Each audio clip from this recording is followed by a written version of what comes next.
paz, igreja. Glória a Deus. Eu quero agradecer a Deus primeiramente, porque o Senhor é bom e grande e eterna são as tuas misericórdias. Louvar a Deus também pela vida do anjo dessa igreja, o pastor Severino. Muito obrigado, meu pastor, por nos permitir estar aqui para pregar a palavra do Senhor. O Senhor talvez não lembra de mim, mas eu lembro do Senhor quando estava lá no Justo Esperança. Porque Deus me trouxe no Brasil por um propósito. A minha família, na época da Guerra Civil, foi para a Europa e América, mas Deus me trouxe para cá, logo no Rio de Janeiro e na Maré. Aqui onde Deus me salvou, eu morei no Bloco 5, no Pinheiro, muitos anos. Daqui Deus me transformou, me mandou de volta para Angola. Hoje eu estou liderando em Angola, ganhando almas para Jesus. E eu venho no Brasil periodicamente. Nesse período eu estou cá, mas eu vou em Angola e vou fazendo missões e instruindo alguns membros, batizando nas águas e ganhando alma para Jesus. Eu sempre acompanhei o Senhor na época que meu irmão morava no Justo Esperança e louvo a Deus por essa oportunidade que o Senhor nos concedeu.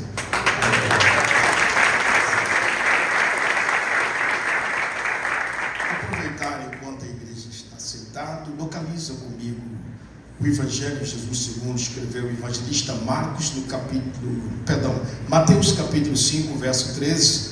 Enquanto os irmãos procuram o texto sagrado, quero também agradecer a Deus pela vida do nosso irmão Arão, canal de Deus.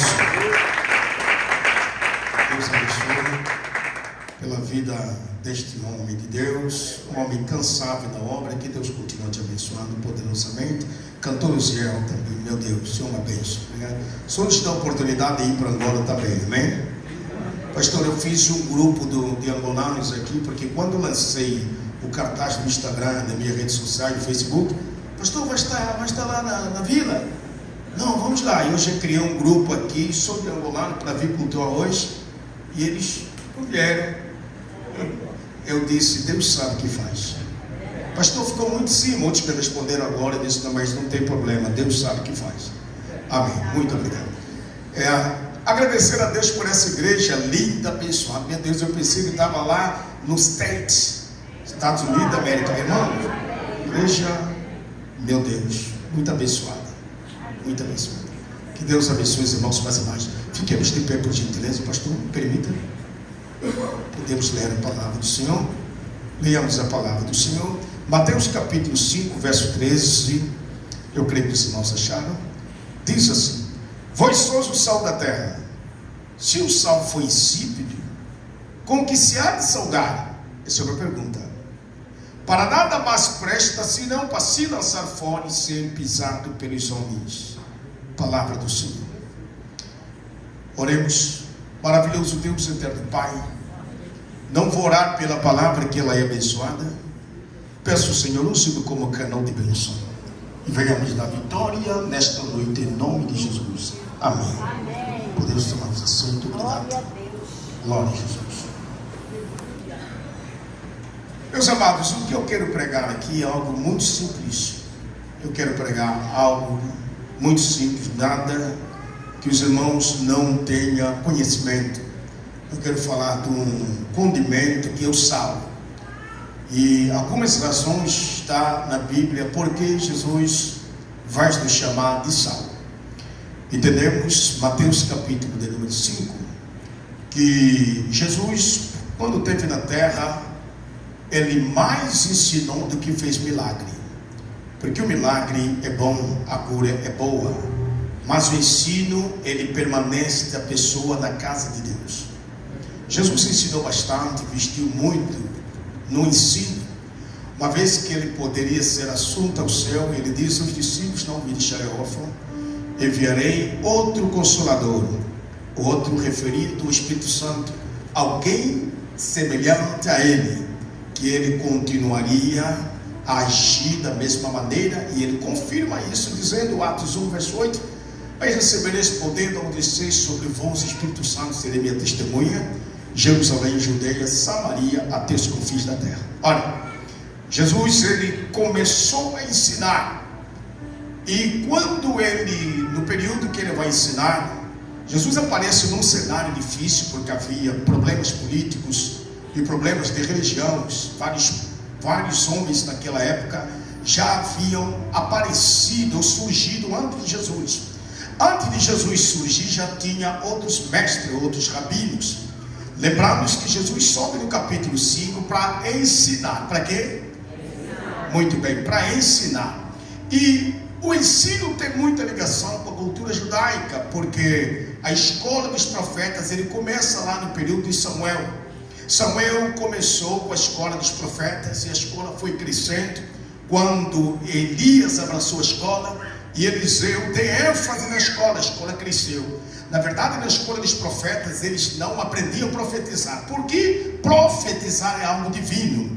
Eles aprendiam a postura do profeta, eles aprendiam as leis e as morais e a ética. Na escola dos profetas, eles também aprendiam as coisas sociais do dia a dia. Quem tinha mais conhecimento ensinava. E a escola vai crescendo na nova aliança. Antes de Jesus vir, já havia dois mestres muito renomados na época, a saber, Rabino Shammai e Eliel. Eliel era mais liberal e Shammai era conservador. Esses eram mestres que tinham o poder do ensino, e esses homens tinham uma escola muito abençoada, e o povo olhava para esses mestres e olhava com tanta admiração. Jesus, quando aparece, ele não aparece para provar, porque quem é não precisa provar que é. E o diabo tentou mostrar, induzir Jesus para o erro, para dizer, se tu és filho de Deus, transforma pedra em pão. Na verdade, Jesus e não precisou provar. Jesus não apareceu para provar, porque quem é não precisa provar nada. Jesus manteve-se e respondeu pela própria palavra. Nem só do pão viverá o homem, mas de toda a palavra que sai da boca de Deus. Ora, Jesus então, quando aparece, as coisas não estavam boas. Ele não aparece no período de Eliel, nem de Shammai. Jesus aparece no período mais ou menos de Gamaliel. Quem foi Gamaliel? Gamaliel, mestre de Paulo. E quando Jesus ia, a multidão seguia, porque ele fazia cura, ensinava, batizava, e o povo olhava assim e começou a seguir. Agora Jesus precisa levar o povo num particular. Aonde que Jesus leva? Capítulo 5, ele vai subir no monte, não para orar, mas para ensinar naquele momento. Porque havia momentos que Jesus ensinava, mas havia momentos que Jesus levava em particular para orar. Jesus agora está no monte, começou a ensinar de várias coisas da vida, vários ensinos. Jesus vai orientar os discípulos. Capítulo 5, Jesus está no monte. Capítulo 6, Jesus está no monte. Capítulo 7, Jesus está no monte. Capítulo 8, Jesus desce do monte. Ele sobe no capítulo 5 e ele desce no capítulo 8. Quando ele desce, ele depara com o leproso. Como quem diz, tudo que o Senhor ensinou, eu quero ver na prática. Jesus agora desce. Mas uma coisa que vai me chamar a atenção é que Jesus no monte, pastor Severino, Jesus vai dizer aos discípulos uma coisa tão séria, mas porém simples: vós sois o sal da terra. Se o sal foi insípido, com que se há de salgar, o mesmo versículo está dizendo, Jesus disse, vós sois o sal da terra. Se o sal foi insípido, com que se há de salgar? A palavra salgar aí é com que se há de temperar. Porque Jesus olha para a igreja como a única reserva moral da sociedade. Jesus olha para a igreja como a esperança dos seres humanos. Jesus olha para a igreja e diz, olha, a responsabilidade está na vossa mão. E eu achei um pouco chocante essa palavra na minha expressão como africano. Eu dizia, mas Jesus, por que o Senhor não poderia chamar os discípulos de açúcar? Não açúcar, porque onde tem açúcar tem muito doce, tem aglomeração, tem confusão. Jesus disse, eu não chamei para adoçar a vida, eu chamei para temperar, para dar sabor, para dar gosto a um mundo de gostosa, uma sociedade sem sabor. Eu vos chamei para dar esperança a um mundo sem esperança, sem rumo. Aí eu paro para analisar. Jesus falou: se o sal for insípido, e se vocês não derem gosto, com que se há de salgar? Em outras palavras, se vocês, que eu estou contando com vocês, se não cumprir o vosso papel, qual é a esperança? Onde é a esperança? Aí o texto segue dizendo: para nada mais presta senão para ser lançado fora e ser pisado pelos homens. Isso é o quê? Pisado pelos homens. Entenda, eu quero extrair algumas características aqui do sal. Um texto, uma mensagem muito simples. Primeira característica: o sal, quando saiu do Mar Morto, uma parte do sal ele era usado para culinária, e outra parte do sal era reservado num recipiente. Quando o templo ficava, na época chuvosa, o templo ficava escorregadio, então era lançado o sal. Para quê? Para quando os fiéis caminhassem para o templo, não tropeçavam. O sal dava sustentabilidade, o sal dava firmeza no pé, o sal dava estabilidade, o sal dava substância. Jesus está dizendo: eu vos chamei, vos levantei, porque onde tem sal tem o quê? Livramento. Primeira característica, fala de livramento. Porque onde não tem sal, há tropeço. Onde não tem sal, há queda. Onde não tem sal, há fatalidade. Eu não acredito em profeta que chega para profetizar atrasado.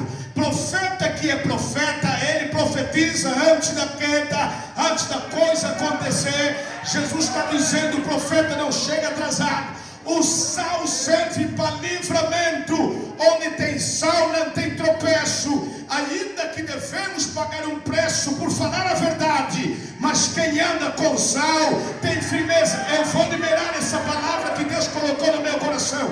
Aonde tem sal, 1000 cairão ao teu lado, 10.000, ai meu Deus, é pouco, 11.000, mas tu não será atingido. Porque tem sal. Onde tem sal tem firmeza. Onde tem sal tem estabilidade. Onde tem sal tem livramento de queda. Pega essa palavra que é de graça. Na tua casa Deus está dizendo: eu estou livrando não porque eles merecem, mas porque tem sal.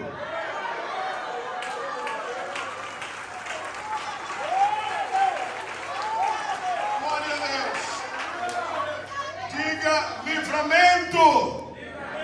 Tem livramento de Deus porque tem sal. Segunda característica do sal. Olhe para cá.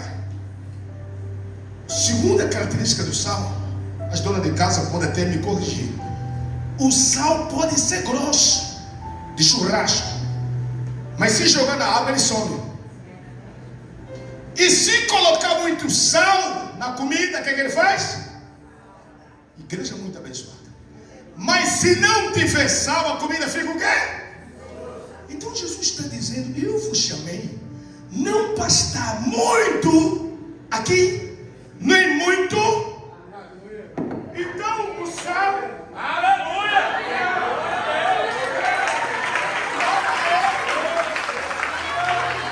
alguém já conseguiu pegar? O sal não pode estar muito em cima. Se tiver em cima, estraga. Se tiver muito abaixo, também não dá. Comida muito salgada não dá, traz doença. Comida sem sal também para quem está fazendo dieta. Então o sal não pode estar em cima, nem pode estar embaixo. O sal deve manter o equilíbrio. Jesus disse: vós sois o sal. Ou seja, vós sois o equilíbrio. Eu vos chamei para ter uma vida equilibrada. Não entendi? Deixa eu te ajudar. O crente, quando tem muito conhecimento, ou melhor, muito poder, oração, jejum, vigília, oração, jejum, vigília, e não gosta da palavra, ele vira fanático. Crente que só gosta de poder e não gosta de leitura da palavra, ele torna-se fanático. E o fanático, ele acha que Deus faz tudo. Deus só faz aquilo que nós não podemos fazer. Eu vou repetir para essa igreja. Se alguém pode ficar chocado com a palavra, então agora tu vai ficar mais chocado ainda. Deus só faz aquilo que você não pode fazer. Quero ver? Deus pode te dar condições de comprar um carro, mas a habilitação você tem que ir na autoescola. Não entendeu? Fanático acha que vai vir o anjo com habilitação. Não existe esse anjo na Bíblia que te dá habilitação. Quer ver outra coisa? Deus pode te levar para a América, para a África, para a Europa, mas quem tem que dar passaporte é o crente. Vai na federal tirar o passaporte, é isso.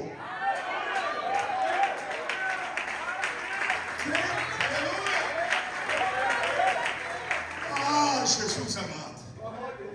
Porque tem que igreja, Deus vai fazer, irmão, Deus faz o que é impossível. O possível nós fizemos. Senhor, me dá um carro. Deus disse, eu já te dei. Agora faça a tua parte, vai tirar a habilitação. Quando Jesus chegou lá na cidade de Betânia, por que Jesus chegou o quarto dia? Porque a cultura judaica dizia, eles tinham uma crença que quando alguém falecesse, havia probabilidade do espírito voltar, primeiro, segundo, terceiro, no terceiro dia, porque o espírito pairava, os judeus tinham essa crença. Jesus pensou, se eu for no primeiro, segundo, terceiro, vão dizer que o espírito do defunto estava lá, rodeando, então eu vou no quarto quando está tudo fedendo. Eu vou chegar lá quando já está cheirando mal. Quando Jesus chegou lá, ele disse, Lázaro, sai para fora. O que ele disse? Por que ele não disse morto? Porque ia levantar tudo que era cristão. Ele disse Lázaro, especificando o milagre. Milagre com direcionamento. Jesus disse, Lázaro, sai. Quando Lázaro saiu, só que Lázaro saiu, mas saiu enrolado. Lázaro saiu enfaixado, porque os judeus enfaixavam o defunto. Jesus disse agora, deixai-o, deixai-o ir. Em outras palavras, se Jesus conseguiu levantar um Lázaro que está podre há 4 dias, não podia tirar a corda de Lázaro? Sabe o que Jesus está dizendo? Colocar novo coração, fígado, tudo no lugar, eu coloco. Mas quem tem que tirar a corda é você.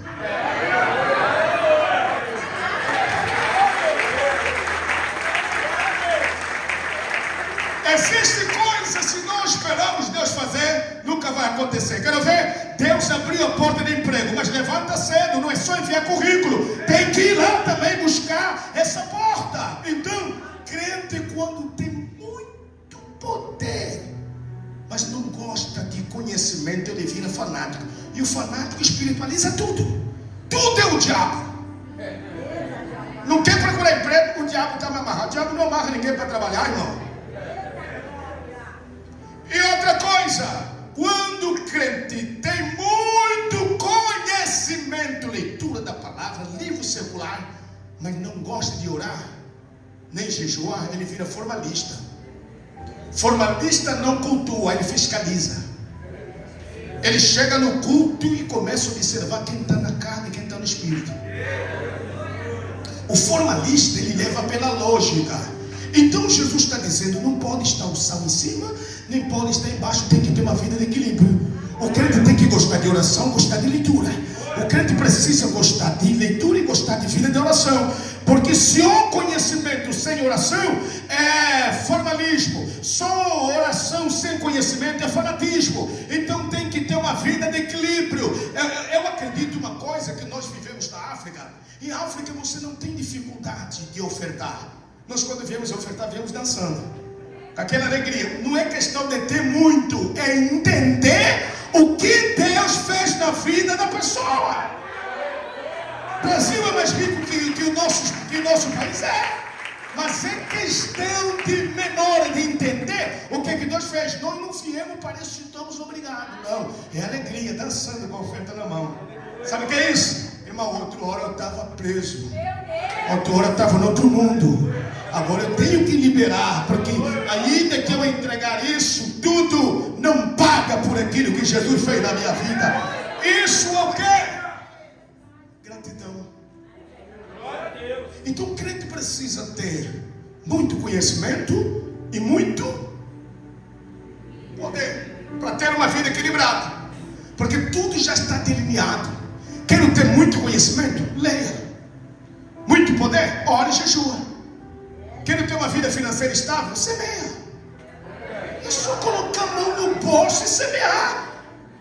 Ele coloca a mão no bolso e semeia. Dizime, oferta, tu vai ver como a tua vida vai andar, vai prosperar. Eu só tinha um terno, hoje eu vendo terno. Mas por quê? Porque eu aprendi a dizimar, ofertar, a dar ação de graça, oferta. E Deus faz isso. Não existe uma oração que você vai no monte e Senhor, me faça prosperar, mas com a mão mirrada. Não existe isso, irmão.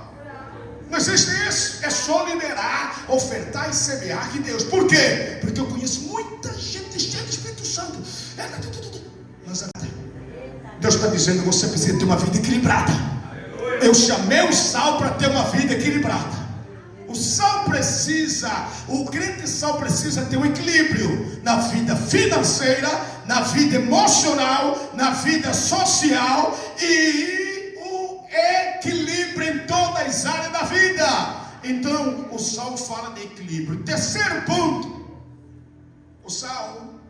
Eu lembro que naquela época minha mãe não tinha geladeira. Ministro Arão, a minha mãe pegava o sal, o peixe, melhor, abria, tirava a tripa e colocava sal. Se não tivesse colocado sal no peixe e colocasse na laje, no terraço, laje aqui no Brasil, sabe o que queria acontecer? O peixe ia apodrecer. Pastor, não entendi. Quando Jesus nos chamou de sal, está dizendo, através da tua oração vou conservar vidas. O sal fala de conservação. Tem vida que já poderia descer, já poderia estragar, o diabo inteiro segurar ele, tragar a vida dele, mas Deus está dizendo, não é por ele, mas é pelo que eu tenho nele, é que eu tenho com ele. Enquanto ele está lá perdido, tem um sal lá na B3 orando, intercedendo, e eu vou guardar aquela pessoa. Se alguém que acredita nessa palavra, eu vou liberar aqui na tua casa, através de você, que é sal. Deus vai conservar em vida aqueles que ainda não são, que não estão na presença dele. Quem pega essa palavra? Tem conservação de vida. Sal fala no pastor Severino, conservação. Eu fui conservado muitos anos pela oração da minha mãe. Se dependesse do inimigo, eu já estaria debaixo da terra. Mas Deus disse, eu vou guardar ele. Por causa da oração da mãe dele. O feiticeiro que tirou a vida do meu irmão disse que eu iria morrer com 29 anos. Daqui mais alguns meses eu faço 48. Sabe por quê? Porque o sal, que é a oração da minha mãe, estava conservando essa alma até o dia que eu se rendesse e entregasse a vida para Jesus. Observação. Observação.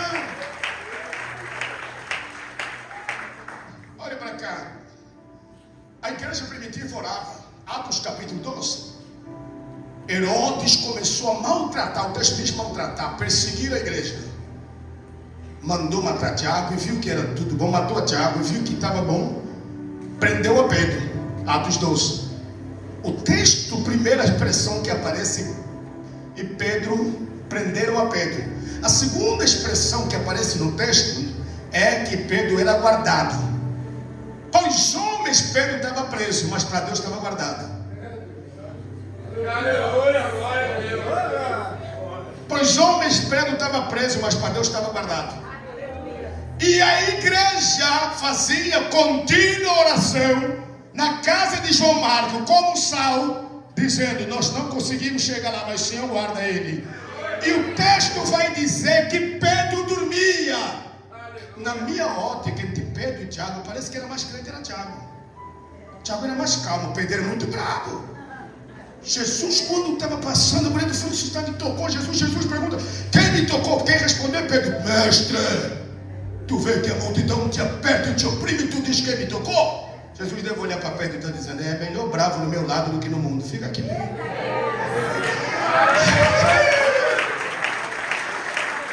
Aí Pedro, Jesus olha para ele e diz, tu vê que a multidão Jesus deve olhar para Pedro e dizer: não estou procurando quem me apertou, me pressionou.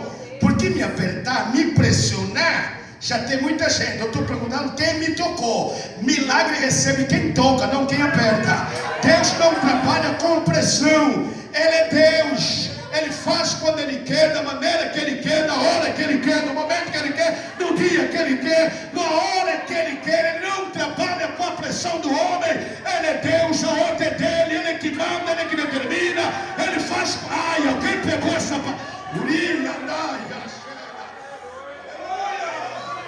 Estou sentindo a graça de Deus aqui nesse lugar.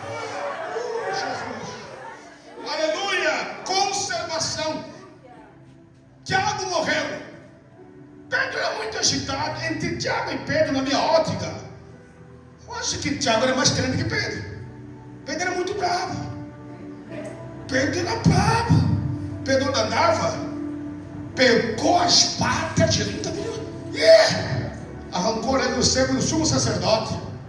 Como é que ele vai no jardim, vai num trabalho de oração com espada? Onde é que ele encontrou a espada? Já andava com ele. Pedro arrancou a orelha do servo do sumo sacerdote. Alguns dizem que é soldado romano, mas é servo do sumo sacerdote. E João chama ele de Malco. Marco estava no estágio para ser sacerdote, e a lei dizia que o sacerdote não podia ter defeito.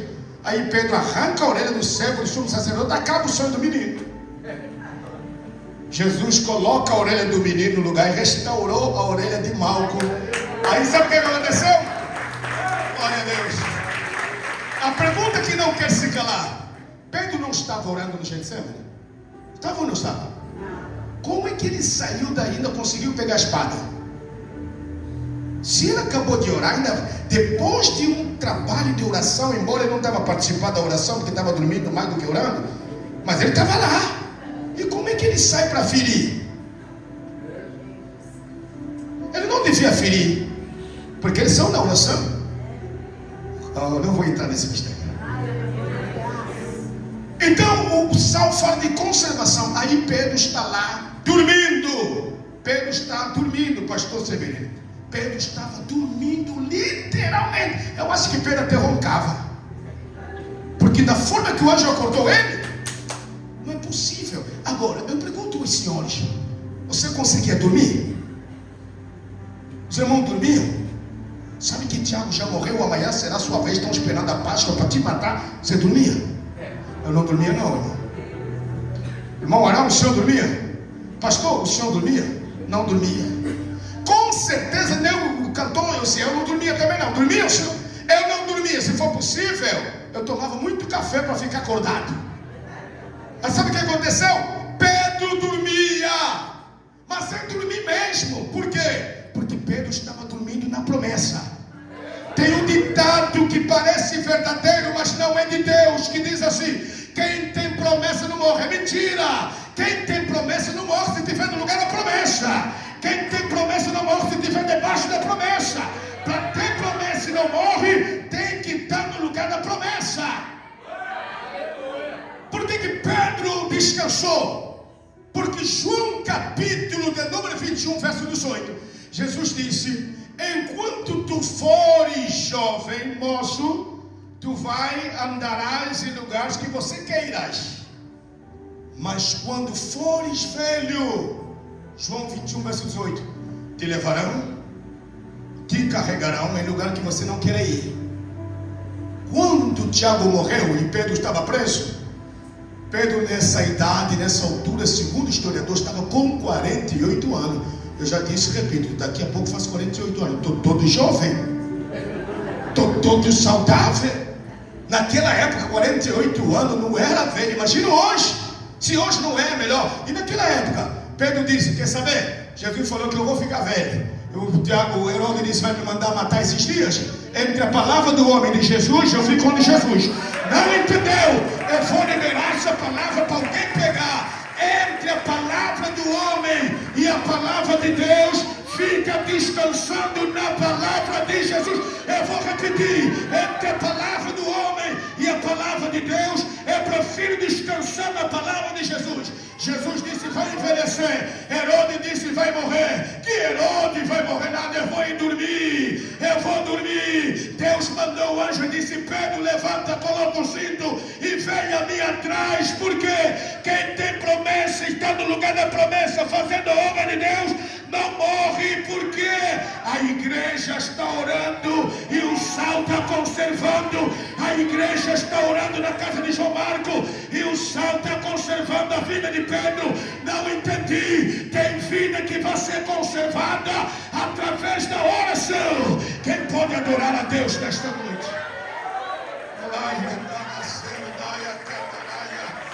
Oh, meu Deus. Sal fala de conservação. Tem vida que será conservada. Eu não vim trazer nada assim. Tem hora que a gente prega um texto daí, difícil de desenvolver, mas Deus dá graça. Mas isso é simples, é o dia a dia. Quem não tem sal em casa, gente? Quarta característica, eu já vou partir para o encerramento. O sal. Aqui no Brasil o sal está bem organizado, pastor. Está no lugar do açougue, lá da carne, ou lá do cisne. Mas o sal em Angola, ele não está assim, ele está. Você tem que chegar e perguntar ao moço: onde está o sal?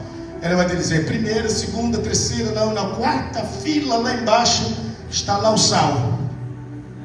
Sabe o que ele está dizendo? O sal não aparece, sal se esconde. Sempre que alguém quiser aparecer, estraga. E sempre que alguém quiser se esconder, Deus lhe faz aparecer. Ah, Jesus. Sempre que alguém quiser. Sabe o que o sal faz? Conforme eu já disse, repito, mesmo até sal para churrasco, na água some. Quem aparece é o sabor. Sabor. O gosto. O sabor. Então o sal fala de quê? De humildade. Humildade, em alguns lugares do Brasil acham que humildade é andar mal vestido. Isso não é humildade, não. Mateus capítulo 11, verso 29. Aprendei de mim que sou manso e humilde do coração. A humildade do homem está dentro do coração. Eu conheço o rico que é humilde, eu conheço o pobre que é exaltado. Então isso é relativo, isso não tem nada a ver com a condição financeira. Sabe o que é humildade? Humildade vem de humus e humus vem de terra. Quando nós lembramos de terra, lembramos que do pó viemos, do pó tornaremos. Crente humilde é aquele que não humilha ninguém. Crente humilde é aquele que sabe que nessa terra estamos de passagem. O carro vai ficar, a casa vai ficar. Quem vai permanecer é o povo salvo, lavado e remido no sangue de Jesus. Levanta as tuas mãos. Uriminaia Candaraia. Olha para alguém que está do teu lado, diga: eu acredito que você vai subir. Por quê? Humildade.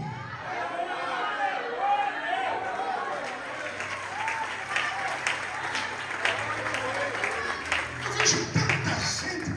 Eu vi quando o pastor chegou aqui na igreja, o pastor começou a saudar todo mundo. Saudou todo mundo. Meu Deus, eu falei: rapaz, isso está escasso. Há lugares aí que você não consegue nem segurar na mão do pastor, gente. O pastor já sai pela porta do fundo, você nem vê ele. Irmão, a pessoa chega na igreja,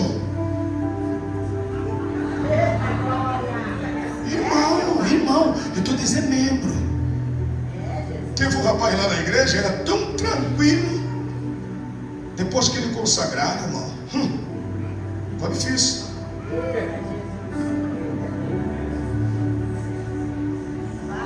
Não pode ajudar aí na portaria, não, eu sou ministro. Ué, mas não tem ninguém, não pode ajudar. Pelo menos hoje. Não, eu sou consagrado, então desconsagro hoje. Mas a porta não pode ficar sem ninguém, porque o poder faz mal a alguma pessoa. Algumas pessoas fazem mal. E engraçado, eu vou encerrar já. Engraçado é que há pessoas que humilham tanto os outros, que não sabem que no dia que nós partimos dessa terra, o carro que vai nos levar para a última morada daqui da terra, às vezes nem motor tem. E quem está empurrar o carro para até tumba fria é alguém que nós humilhamos, desfizemos. Só que você está lá, nós estamos lá, já não sabe quem está me levar. Alguém vai dizer: se você soubesse que me humilhou tanto, mas está perdoado. O sal fala de humildade. Humildade é humo. Quando nós falamos de humo, falamos de terra. Quando falamos de terra, lembramos que o vaso não é de ferro, o vaso é de barro. Qualquer hora nós vamos partir dessa terra. E Deus está falando, o sal fala de humildade. E só vai subir quem é humilde. Humildade. Humildade. Olha para cá, olha para cá. O sal, a quinta característica, se o sal falasse, pode observar, eu nunca vi minha avó dizendo, o sal está caro. Eu nunca vi minha mãe dizendo, o sal está caro. Alguém já reclamou de sal? É porque o que é de sal é bênção. Irmão, eu não vou falar com um pregador, mas vou falar com um pastor de igreja. Ah, que pessoa que sai da igreja, dá até vontade de você fazer um culto de ação de graça, porque o culto fica mais leve. Tem gente que quando sai da igreja você diz, meu Deus, que bênção. Mas quando o crente é salvo, aonde ele vai é bênção. Aonde ele chega é alegria. Aonde ele sai dá saudade. Por quê? Porque ele é bênção ao entrar, ele é bênção ao sair, ele é bênção no campo, ele é bênção na cidade. E o que o sal fala-nos? O sal fala-nos de quê?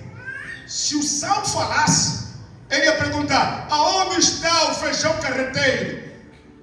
Coisa simples. Aonde está o óleo? E o gás que te abandona no momento que você mais precisa? Gás só acaba domingo, feriado, segunda, quando você não tem dinheiro, mas o sal está sempre lá. Sabe o que o sal está dizendo? Todos acabam, mas eu sou fiel. Não entendi. Deus está dizendo a partir de hoje, levanta as mãos, vai levantar pessoas fiel para colocar no seu caminho, tanto na tua empresa, no teu bairro, na faculdade, na rua, aí onde você estiver, Deus vai levantar pessoas fiéis para colocar no seu caminho. Chega de decepção. Deus está dizendo, passa sol, passa chuva, tem companheiro. Não entendi. O sol falando de fidelidade, de companheirismo, de fidelidade, de companheirismo. Deus está levantando pessoa fiel para deixar do teu lado. Eu acredito que eu estou pregando para uma igreja onde Deus está levantando pessoas fiel. Quem pode adorar? Eu vou deixar você adorar. Urimilaya Candaraia. Ai, Joba Candareia. Urimicanda Suricanda. O Jesus está aqui nesta noite. Companheirismo.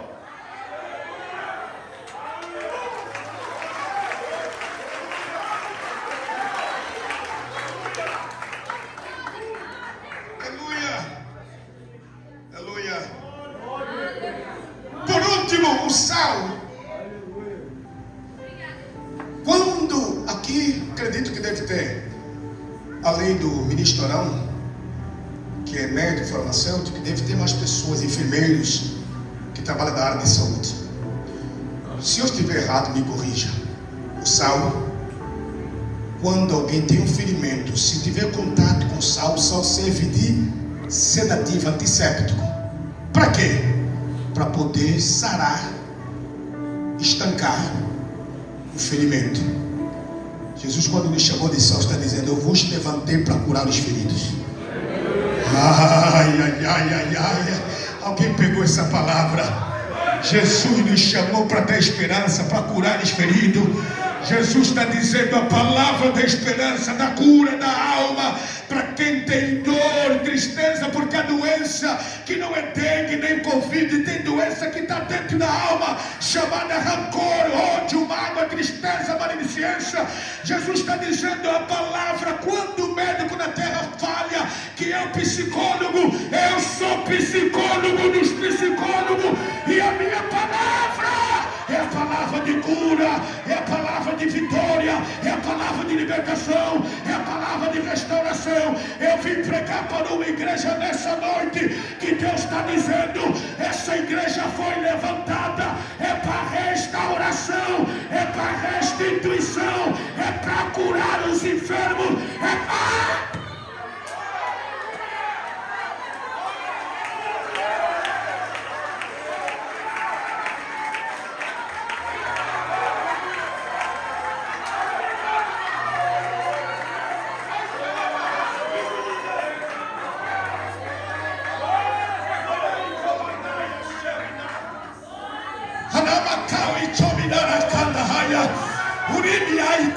Cauité, chamando-se a Caia, eliminar a fáscia. Pastor Severino, meu pai, o sonho dele era me ver a ser engenheiro de petróleo para trabalhar no seu lugar. Aqui no Brasil é Petrobras, Angola é Petangol. Meu pai trabalhava na Petrangol. O sonho dele era que eu fosse engenheiro de petróleo. Eu disse: pai, como engenheiro de petróleo eu iria ganhar muito dinheiro, mas talvez não teria ganhado alma. Primeira vez que meu pai me viu pregando, ele disse: meu filho, tu não trouxe do Brasil o ouro, o diamante. A tua família foi para a América, mas ajude no som, por gentileza. A tua família foi na América, a tua família, uns foram para a Europa, tu foi para o Brasil. Eu fiquei preocupado pelo Rio de Janeiro por causa da televisão, mas você não veio com ouro, com cobre, mas tu veio com uma palavra de restauração, palavra de cura, palavra de vitória. Ei, quem acredita aqui nessa noite? Olha, Tchuminada, a Cauitenda, Anicamandu Sacaia. Deus está dizendo: quando meu pai, meu saudoso pai, estava partindo para a tumba, quem fez o casamento do meu pai foi eu. Ele disse: filho, tu não agradou a mim, mas agradou a Deus. E agradando a Deus, está agradando a mim. Tu não é engenheiro de petróleo, nada contra engenharia de petróleo, mas tu é teólogo, ganhador de almas.